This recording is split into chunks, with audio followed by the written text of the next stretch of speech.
दोस्तों यही है वॉशिंग मशीन या ड्रेन मोटर। ये ड्रेन मोटर ख़राब होने की वजह से इसका जो खींचने का प्रोसेस है ये बिल्कुल अंदर फंस गया था।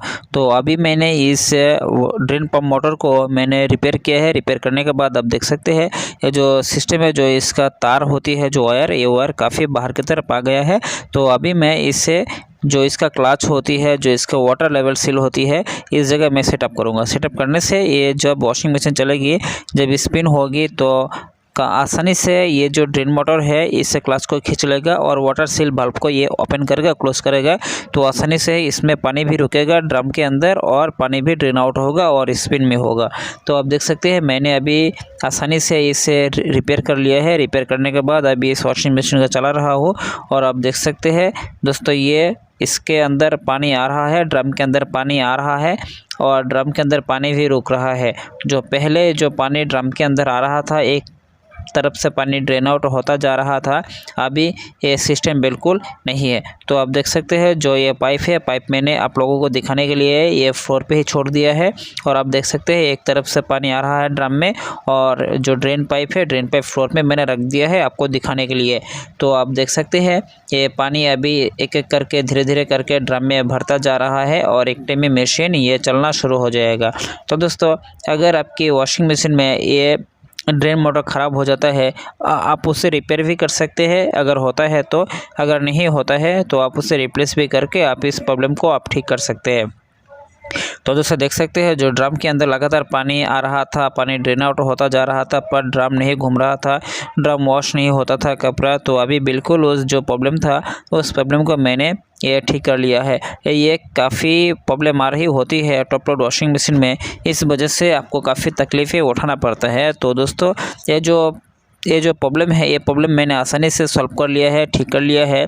तो स्टेप बाय स्टेप मैंने पार्ट 1 वीडियो में दिखाने का कोशिश की है। पार्ट 1 वीडियो में मैंने सारे जो जड़ होती है, इस प्रॉब्लम के जड़ होती है, उस जड़ को मैंने एक एक करके आप लोगों के सामने फाइंड आउट किया है और कैसे उसे फाइंड आउट किया जाता है, कैसे उसे ठीक किया जाता है, ए टू जेड मैंने उस वीडियो में दिखाने का कोशिश की है। और इस वीडियो में मैंने आप लोगों को जो ड्रेन मोटर होते हैं, ड्रेन मोटर को कैसे रिपेयर किया जाता है, मैंने ये नहीं दिखाया। इसके अलावा बाकी जो प्रोसीड्यूर होती है एक एक करके सब कुछ दिखाया है, क्योंकि मैं कंज्यूमर के घर हूँ और मैं अकेले हूँ। तो मुझसे एक हाथ से वीडियो करना, एक हाथ से इसे रिपेयर करना या मुझे दिखाना संभव नहीं था, तो मैंने उसे नहीं दिखाया है। अगर वीडियो में ऐसा होता है कि मुझे ड्रेन मोटर के समस्या मिलती है, तो मैं ज़रूर आप लोगों के सामने उस टाइप की वीडियो लाऊंगा। तो आप आसानी से ड्रेन मोटर को कैसे रिपेयर किया जाता है और कैसे उसे अगर छोटा मोटा प्रॉब्लम आ जाता है तो कैसे आप उसे ठीक कर सकते हैं, उसके बारे में भी आप लोगों के सामने वीडियो लाऊंगा। तो दोस्तों फिलहाल आप देख सकते हैं ये जो वॉशिंग मशीन है, इस वॉशिंग मशीन के अंदर काफ़ी पानी आ रहा था, पानी ड्रम में घूम रहा था, पानी वॉश हो रहा था। तो वॉश होने के बाद अभी जो आप देख सकते हैं मैंने पानी ड्रेन आउट कर दिया है। आप देख सकते हैं स्पिन अभी प्रोग्राम में ये मशीन चल रहा है।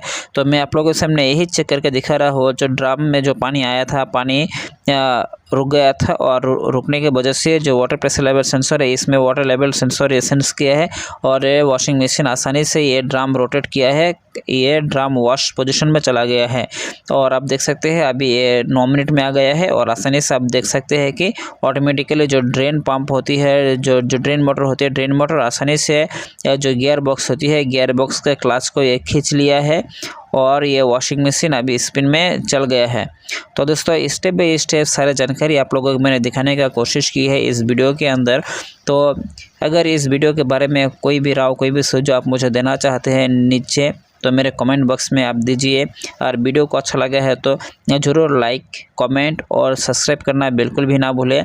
तो दोस्तों नेक्स्ट वीडियो आप वॉशिंग मशीन के किस बारे में जानना चाहते हैं, टॉप लोड या फिर फ्रंट लोड, किस प्रोग्राम के बारे में जानना चाहते हैं, किस प्रॉब्लम के बारे में जानना चाहते हैं, तो आप मुझे कमेंट करें। तो मैं उस कमेंट के अनुसार अपने नए नए वीडियो आगे जाके लाऊँगा और आपको भी बड़ी आसानी होगी और आप अपनी स्किल को भी और भी डेवलपमेंट कर सकते हैं। तो दोस्तों वीडियो अच्छा लगा तो लाइक, सब्सक्राइब, कमेंट करके मेरे पास जुड़े रह सकते हैं। नमस्कार।